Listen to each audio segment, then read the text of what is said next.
Amnesia, the bunker. Wow, where do I begin with this one? It's amazing. We'll just go there. We'll say it's amazing because it is.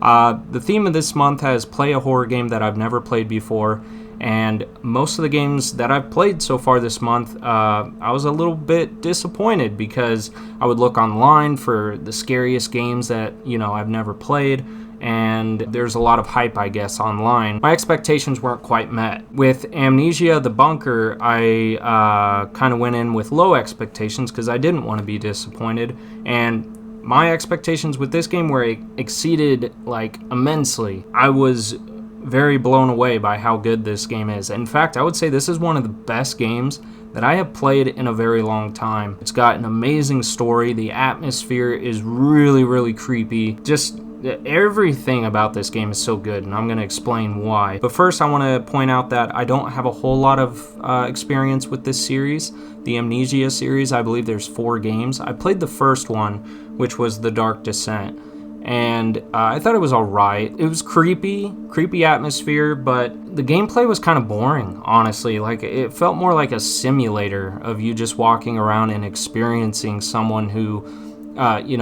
has amnesia and in this very creepy environment. Whereas the bunker, it feels more action-packed, like you're actually staying busy the whole time doing stuff, so it really can't be boring. You're constantly on your toes in this game, you're constantly watching your back, and you always have things to do. There's very few cutscenes. In fact, the cutscenes are just right at the beginning of the game, and one thing I really love about this game is that it even tells you, it's it walks you through the game at first, teaches you the controls, and then it literally says, okay, now you're on your own, figure it out.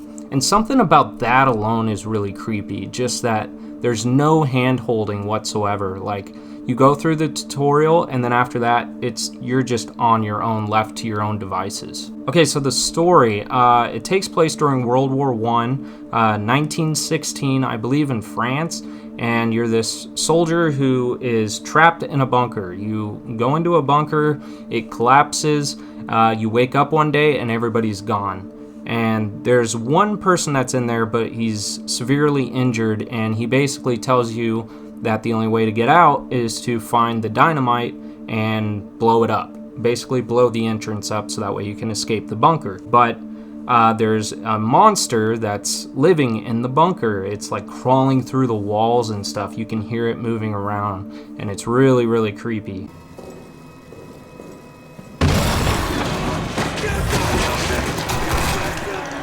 So I love this setting. I love that it takes place in a bunker during World War I.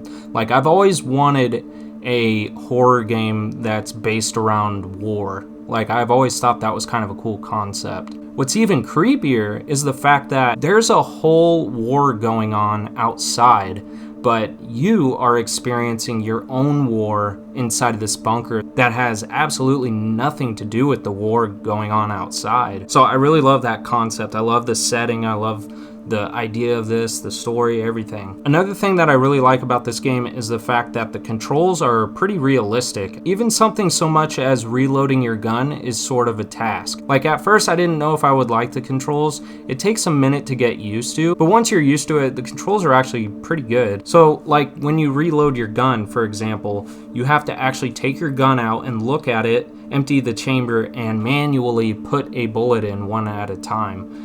Which is pretty cool. In every other game where you have a gun, which there's a bajillion of them out there, you just press one button and your character automatically reloads his weapon. So I like how you actually have steps that you have to take. It's actually a task just to reload your gun, and ammunition is very, very scarce in this game as well. So like I said before, the objective is to find the dynamite and blow up the entrance. As easy as that may sound, this bunker's pretty big. There's a bunch of different rooms. There's an arsenal, soldiers' quarters, there's maintenance, there's tons of different, it's a huge bunker.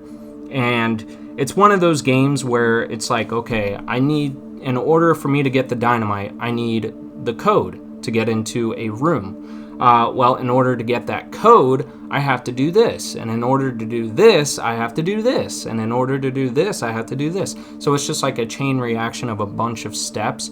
So I would say it's one of those games where it's kind of hard to put down once you start playing, because it's kind of hard to pick up where you left off, I guess. It's easy to forget, like, exactly like what you were last doing. So I would definitely recommend it if you can. This is one of those games that you want to try to complete in one sitting, like 1 or 2 sittings maybe. But thankfully the game is rather short. It's only like 2 to 4 hours long. I think I beat it in like 4 hours for my first playthrough. The cool thing is there's a ton of replay value, because there's like padlocks with codes on them, and every playthrough, the codes are randomized, so the numbers aren't always the same. Sometimes items are in different spots. So yeah, tons of replay value, and I honestly want to play this game again. Like, I feel like playing this game right now, and I just beat it. Basically, you're just going around collecting stuff and trying to eventually get the dynamite to blow up the entrance and leave. One other thing I will say that's also really cool about this game, like I said, you're left to your own devices in this game, and it also even tells you that if you think something's possible, it probably is. There's tons of unique ways that you can go about doing things too. You don't have to exactly go by the book. You know, like for example, if there's a locked door and you don't have a key, how would you think to get into the door? Well, if you have a grenade, I would think maybe throw the grenade and blow the door up. There could be a lock on the door and you could shoot it and shoot the lock off to get in. Or maybe you want to save your ammo, so you have to use your wire cutters instead. So yeah, there's a variety of ways that you can play this game, and there's no right or wrong way. Another thing is that you're collecting fuel to power the generator, so that way you can have light.